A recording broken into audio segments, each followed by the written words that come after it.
Call an ambulance. Hurry up. My husband, who always irritated me, collapsed on the floor, sweating heavily.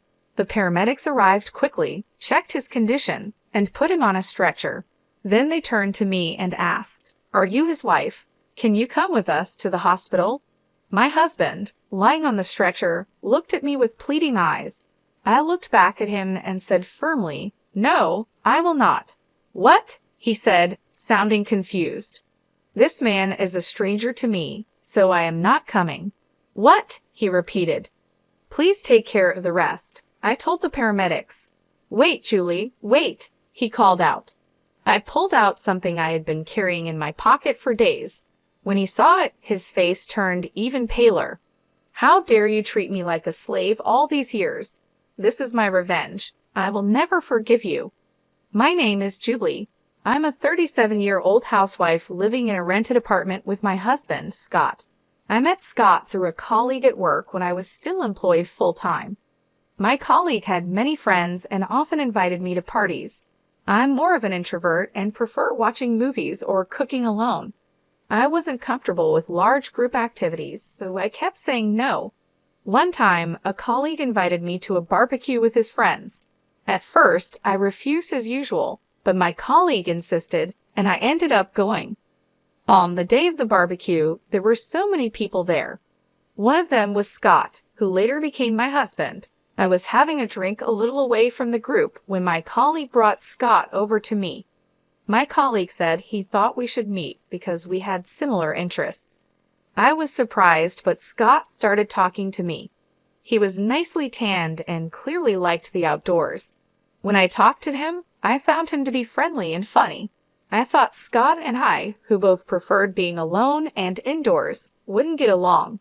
But as we talked, we found out we had common interests, just like my colleague had said. We hit it off right away. We exchanged contact information and made plans to meet up on our next day off. We went out for dinner and shopping several times and ended up dating. After several years, Scott proposed, and we got married. Scott had always been kind to me, even before we started dating. He was the ideal man to take me out of my indoor lifestyle. That didn't change after we got married, but over the past few years, he started to say and do things that made me uncomfortable. I quit my job and became a housewife because Scott wanted me to. However, he often made sarcastic remarks about it. For example, when I got sick and was late cooking dinner, he came home and said, "Hey, why isn't my dinner ready yet?" "Hi, sorry. I was sick today. I had to rest earlier and couldn't get up. Can you take a bath first?" I replied. "Huh? What's that? You're a housewife. You should at least take care of the meal," he said. Scott never worried about my health, which made me very sad. Another time, I asked, "Hey Scott, there's a reunion coming up in my hometown. I'll finish my chores, so can I go?" "Suit yourself. Well, being a stay-at-home wife is great, you know," he said sarcastically. "I envy you, Julie. You could play around with the money your husband makes. He's usually so nice to me, carrying my purse and bringing me flowers after work. But sometimes he acts like a jerk. I even thought maybe he wanted me to work, so I suggested taking a part-time job. But Scott insisted that wasn't the case. In the end, I was still a full-time housewife. One day, one of Scott's relatives called me out of the blue.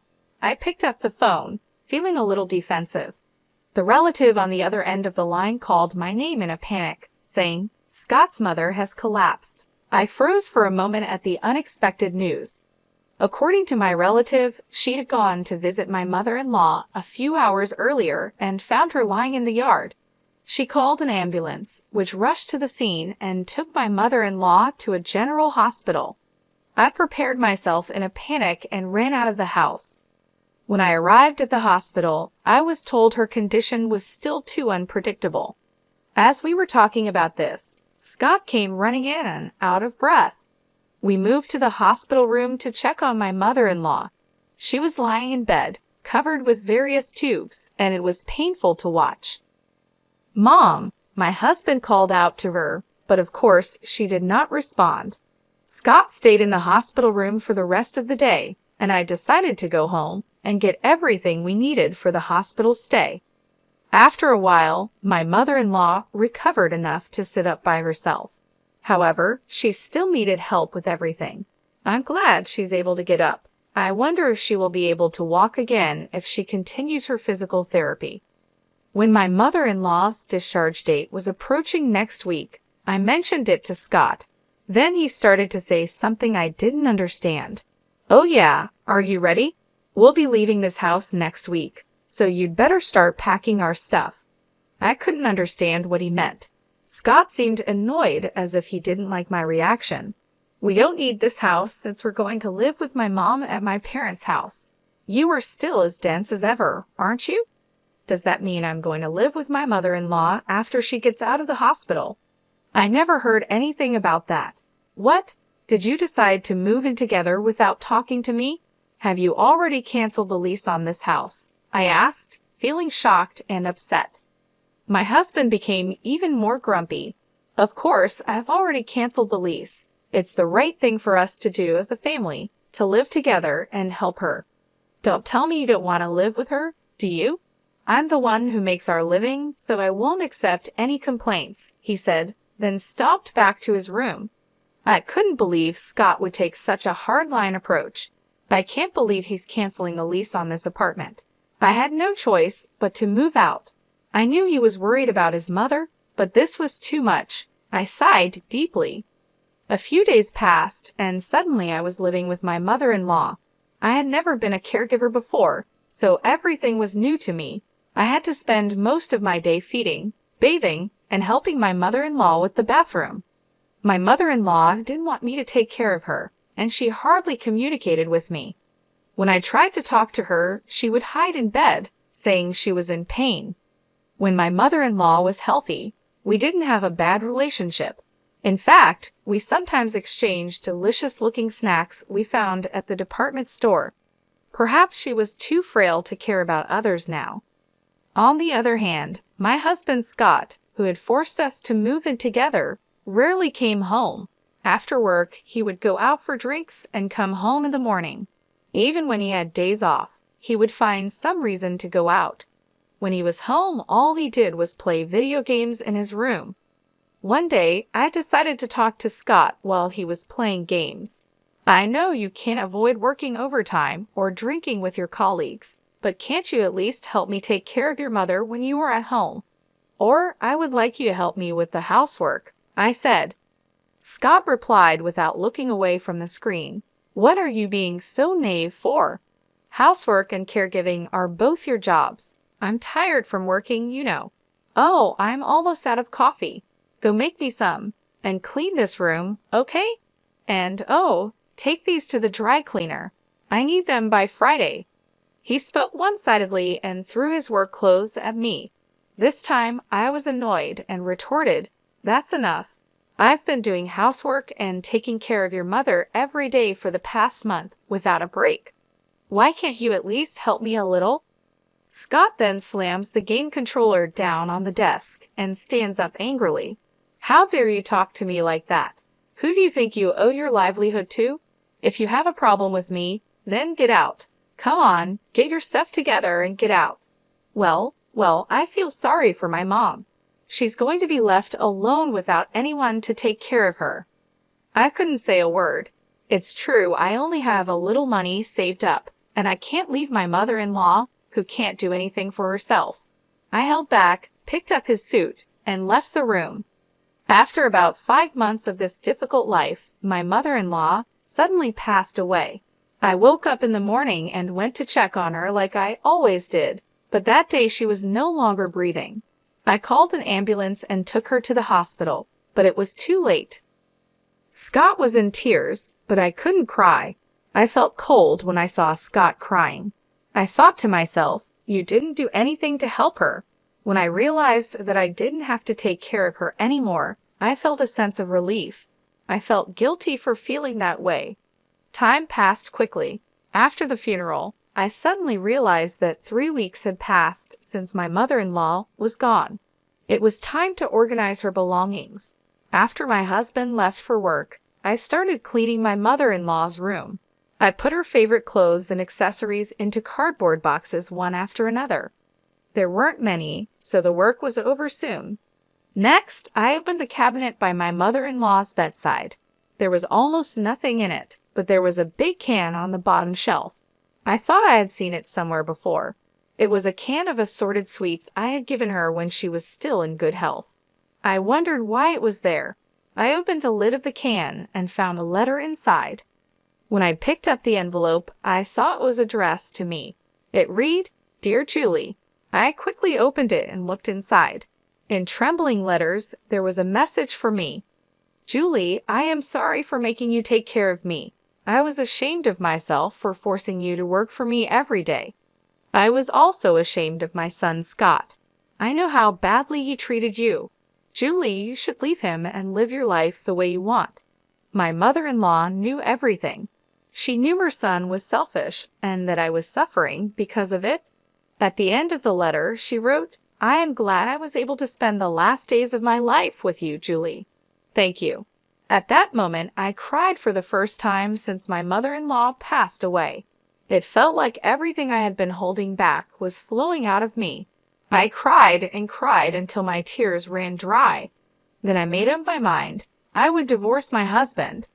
12 days had passed since I found the letter from my mother-in-law. My husband was still treating me like a slave. "Julie, I'm missing one of my socks." "Where is it?" "Oh, and take my car to the car wash today." "You've got nothing to do, right?" He was going out with his colleagues for golf. I guess he completely forgot, but today was our wedding anniversary. Well, I didn't care about it anymore. "What are you going to do while I'm golfing?" "You can't just sit around, you know. You have to prepare dinner, clean my room, and clean the bathroom. You have a lot to do." His arrogance left me speechless. "Hey, you hear me? Bring me my sock and a jacket. Hurry up, or I'll be late." At that moment, Scott fell to the floor, clutching his stomach. He was in pain and sweating. He told me to call an ambulance, his words coming out with difficulty. I froze, feeling sad about the situation. Scott yelled at me, "Hurry up, you're really useless. Can't even call an ambulance." Hearing these words, I became strangely calm. Then I called 922, and within minutes, an ambulance arrived with paramedics. The paramedics quickly checked Scott's condition and placed him on a stretcher. They turned to me and said, "You are his wife, aren't you? Would you come with us to the hospital?" Scott looked at me with pleading eyes as he was placed on the stretcher. I looked him right in the eye and said, "No, I will not." I said it firmly, without hesitation. "What?" Scott's voice came out as if he had lost his mind. "This man is a stranger to me, so I am not coming. Please take care of the rest," I said firmly. Then I confronted Scott with something I had been carrying in my pocket for the past few days. It was the divorce papers that I had been forced to sign during a fight a while ago. My husband had always told me that if I disobeyed him, he would serve me with the divorce papers. Scott tried to snatch the divorce papers from me, but he couldn't move due to the pain. He had to lean back on the stretcher without any effort. "Excuse me, but please leave now," I told the paramedics, who finally took my husband away. In the ambulance, he must have looked like a poor husband whose wife had given him a divorce. He should be embarrassed. I watched the ambulance leave and then went back to the house. It took a long time, but the divorce papers were accepted, and the divorce was officially finalized. While Scott was in the hospital for a week, I was busy packing my belongings and sending them to my parents' house. One day, I ran into Scott at the grocery store. He looked desperate. "Julie, please don't do this to me. You love me, don't you? Please don't leave me. I admit I've made some mistakes. You listened to me no matter what I said, so I just got carried away," he said, looking completely pathetic. "The divorce is already finalized. It's too late for you to act so fragile. Go ahead and live your life as you please," I replied. He looked shocked, his hands shaking and his face turning pale. "Well, that's that then. Bye," I said, turning away. It had been 5 months since Scott and I had divorced. One day, Scott showed up at my parents' house. He was ringing the intercom and calling out my name so loudly that I had no choice but to see him. Sure enough, he wanted me to get back together with him. "Julie, please, I can't live without you," he pleaded. I looked at him and shook my head. "Scott, we're done. It's over. You need to move on," I said, trying to stay calm. He looked like he was about to cry, but I had no sympathy left for him. He had made my life miserable for so long, and I was finally free. Scott didn't give up easily. He kept coming back, trying to talk to me, trying to convince me to give him another chance. Each time, I stood my ground. "No, Scott, we're not getting back together. You need to accept that," I repeated over and over. It wasn't easy. There were moments when I felt a pang of guilt, moments when I wondered if I was being too harsh. But then I remembered all the times he had belittled me, all the times he had made me feel worthless.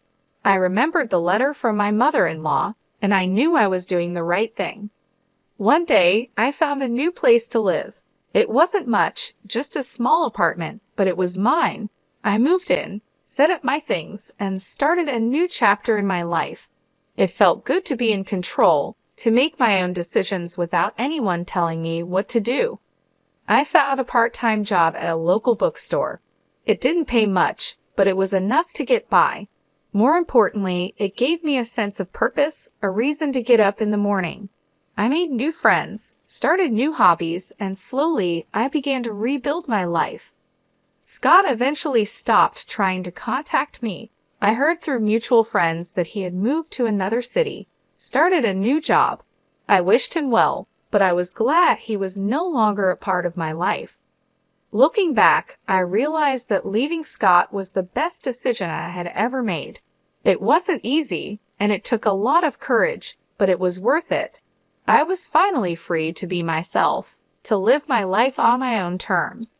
And that was the greatest gift I could have ever given myself. When I kept quiet, he began to tell me about his current life. "I can't cook because you always did all the housework," he said. "Now, I only eat TV dinners or go out to eat." He admitted he had gained 20 pounds since the divorce. It was clear to see the extra weight on his face and stomach. He went on, "I don't know how to do laundry either. My shirts are wrinkled and smell bad, making me look dirty." It was true his clothes were a mess, and he looked unkempt. "I finally realized how much you did for me, Julie.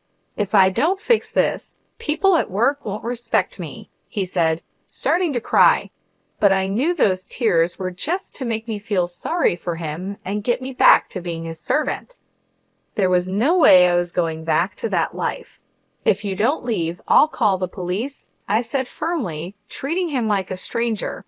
Scott got scared and left the house, crying. I'm sure he won't bother me anymore. At least, I hope so. My ex-husband seems to be having a hard life now, but I am doing quite well. I stayed at my parents' house for a while, but now I rent a small apartment and live alone. My standard of living is lower than when I lived with Scott, but I enjoy having my own time and space. I thought it would be hard to find a job at my age, but a friend of mine knew someone who was retiring, and I got a job to take her place. I feel so happy to spend time and money only on myself without anyone telling me what to do. From now on, I want to take care of myself at my own pace. It's the beginning of a new chapter in my life. I have learned to enjoy the little things, reading a book in peace, cooking my favorite meals, and decorating my apartment just the way I like it. Scott tried to contact me a few more times, but I ignored him. Once, he showed up at my parents' house, ringing the intercom and calling my name loudly. I had no choice but to see him. He pleaded with me, saying, "Julie, please, I can't live without you." I looked at him and shook my head. "Scott, we are done. It's over. You need to move on," I said calmly. He looked like he was about to cry again, but I had no sympathy left for him. He had made my life miserable for so long, and I was finally free. I started making new friends and picking up new hobbies. I joined a book club and started taking yoga classes. I even took a cooking class and learned how to make new dishes. My life was finally my own, and I loved every moment of it. One day, while walking in the park, I ran into an old friend from school. We talked for hours, catching up on lost time. It felt good to reconnect with people who knew me before I was married. It reminded me of who I was and who I wanted to be. Looking back, I realized that leaving Scott was the best decision I had ever made. It wasn't easy, and it took a lot of courage, but it was worth it. I was finally free to be myself, to live my life on my own terms. And that was the greatest gift I could have ever given myself. Every day, I wake up with a sense of peace and happiness. I am no longer bound by someone else's expectations. I am living for myself, and it feels wonderful. I am excited about the future and all the possibilities it holds. From now on, I will take care of myself, follow my dreams, and live my life to the fullest. This is just the beginning of a new and exciting chapter in my life. I am ready to embrace it with open arms.